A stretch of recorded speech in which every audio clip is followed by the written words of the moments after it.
Bapak Ibu yang berbahagia, berjumpa kembali dengan saya Dr. Andri, spesialis kedokteran jiwa dari Rumah Sakit Omni Alam Sutra Tangerang.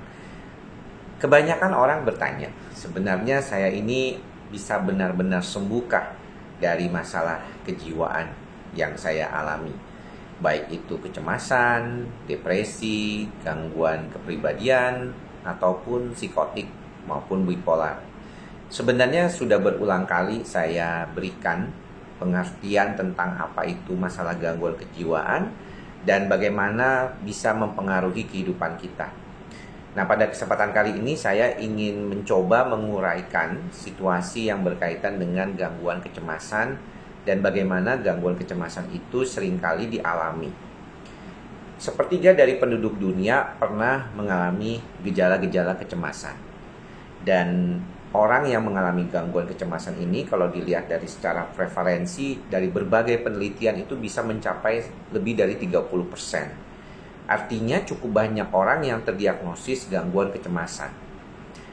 Tapi yang perlu diperhatikan oleh Bapak Ibu adalah tidak semua orang yang mengalami gejala kecemasan bisa disebut mengalami gangguan kecemasan. Gangguan kecemasan itu banyak banget ya, subtipenya. Ada gangguan kecemasan menyeluruh, ada gangguan kecemasan panik, gangguan kecemasan yang disebut sebagai fobia sosial atau gangguan kecemasan sosial, ada lagi gangguan kecemasan yang sifatnya stres pasca trauma, kemudian juga ada juga yang lainnya, yang misalnya kayak fobia spesifik dan obsessive compulsive disorder yang cukup seringkali dimasukkan ke dalam kondisi ini. Dan satu-satunya adalah reaksi stres akut, di mana orang itu baru mengalami gejala dan kemudian dia mengalami pemicu yang jelas gitu terkait dengan kondisinya. Jadi kalau kita lihat, memang problem-problem yang berkaitan dengan keadaan ini tuh bisa banyak sekali. Nah, orang-orang sering menyebutnya anxiety, ansietas, which is the same. Semuanya tuh sama, gangguan cemas ya artinya. Nah, cuman orang sering lupa bahwa ternyata gangguan kecemasan itu tidak selalu dikaitkan dengan situasi perasaan yang tiba-tiba muncul seperti kayak ada sesuatu dikaitkan dengan pemicu tertentu gitu. Itu tidak demikian. Nah, pada beberapa kasus, contohnya gangguan kecemasan menyeluruh dan gangguan panik ya yang paling sering dialami, itu sebenarnya merupakan akumulasi dari proses yang sudah lama tuh, pelan sampai jadi gangguan kecemasan. Ya. Gejala panik pertama yang paling khawatir itu adalah ketakutan akan mati. Si pasien itu nggak pernah nyadar sebelumnya bahwa dia bisa kena gangguan kecemasan panik. Anda semua bisa mengalami kecemasan panik kalau kita tuh nggak jaga diri baik-baik. Mengapa saya selalu bilang tentang mindfulness? Ya, bagaimana kita bisa belajar untuk mengenali perasaan kita apa adanya. Kalau kita merasa tertekan, kita merasakan nggak nyaman dengan kehidupan kita, itu kita sadari benar-benar. Ya, kita harus terima memang, karena yang saya seringkali sebutkan juga dan itu saya belajar itu bagaimana kita bisa ikhlas menerima apa adanya itu. Kenapa sih mesti harus menerima apa adanya? Kenapa nggak mau berupaya dok? Oh nggak, kita berupaya tentunya untuk memperbaiki. Tetapi menerima apa adanya membuat diri kita bisa jadi lebih tentram, lebih damai rasanya. Dan akhirnya kita bisa menerima kondisi itu dengan baik. Nah, kalau dia sudah bisa menerima, otak kita itu lebih tenang, lebih damai. Nggak ada timbul rasa kesel, tidak ada rasa marah, tidak ada rasa yang nggak suka. Sehingga kedepannya nanti kita bisa jadi lebih enak menghadapi situasi apapun walaupun tidak nyaman situasi tersebut. Karena kita menerima itu adalah suatu bagian dari proses yang berlangsung. Dia akan datang, berlangsung, dan hilang. Inilah sesuatu yang perlu diperhatikan. Nah, apa hubungannya? Karena kalau kita cemas, otak kita itu cemas, maka sistem saraf pusat kita akan bekerja untuk menetralisir kondisi tersebut. Ya, makanya daripada itu seringkali ketika kita mengalami kecemasan kita bisa relief. Cemas, relief, gitu ya. Karena itulah proses adaptasi.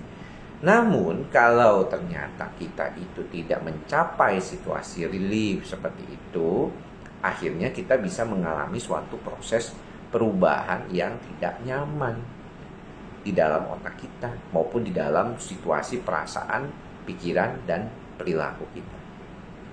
Kita bisa jadi kesel, kita bisa jadi kepengen orang itu mengikuti apa maunya kita. Tapi kita nggak bisa misalnya memaksa dia. Akhirnya kita jadi dongkol, kesel. Pelan-pelan kita nggak bisa menerima itu. Merasa semuanya itu adalah tidak pas, tidak tepat. Sehingga kita membebani pikiran kita dengan stres. Dan akhirnya lama-kelamaan kalau otak kita nggak kuat nahannya, maka jadilah gangguan kecemasan. Maka jadilah situasi-situasi yang berkaitan dengan pikiran dan perasaan yang mengalami perubahan itu. Jadi sebenarnya kalau kita mau melihat apa adanya, gejala-gejala kecemasan ini kebanyakan berasal dari kita sendiri. Dan kita sebenarnya bisa mengenali. Itulah mengapa tadi saya bilang di depan, tidak semua orang akan mengalami gangguan kecemasan, walaupun dia pernah mengalami gejala cemas. Kenapa? Karena orang itu bisa berespon berbeda. Mungkin dia sadar bahwa kalau dia kesel, perfeksionis terus, dia akan akhirnya menjadi problem buat dia sendiri. Dan ini tentunya harus diperhatikan sebagai salah satu yang penting untuk diketahui. Setelah itu, maka kondisinya akan jauh lebih baik kalau misalnya dia bisa mengubah pikiran dan perasaannya itu untuk bisa menerima. Supaya apa? Supaya otaknya nggak tegang. Ya, kalau dia tegang terus otaknya, maka lama-lama akan sulit.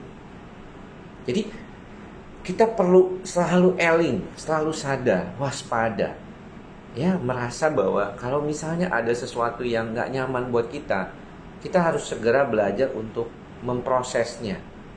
Ya, ini adalah suatu proses. Saya tahu bahwa ini hal yang tidak nyaman buat saya. Kalau misalnya ini sesuatu yang saya bisa ubah, saya ubah. Tapi kalau ini sesuatu yang tidak bisa saya ubah, maka saya biarkan.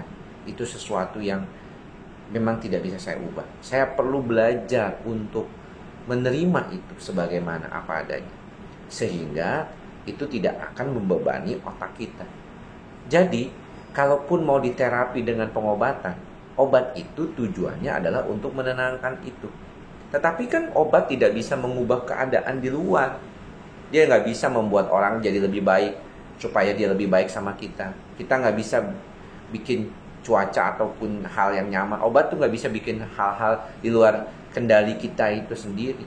Semuanya balik lagi ke kendali kita. Bagaimana kita mempersepsikan terhadap situasi kondisi itu. Oke? Ya, jadi jagalah hati pikiran kita, perasaan kita agar selalu dalam keadaan tenang, waspada yang baik, menyadari apa adanya dengan segala sesuatu kelebihan dan kekurangannya. Semoga kita tidak menjadikan kecemasan di dalam otak kita menjadi gangguan kecemasan ke depannya, sehingga memerlukan berobat ke dokter jiwa seperti saya. Ya, terima kasih atas perhatiannya. Mudah-mudahan bisa bermanfaat buat Bapak Ibu sekalian dan teman-teman semua. Sampai bertemu lagi di lain kesempatan. Semoga semua makhluk berbahagia. Salam sehat jiwa. Bye-bye.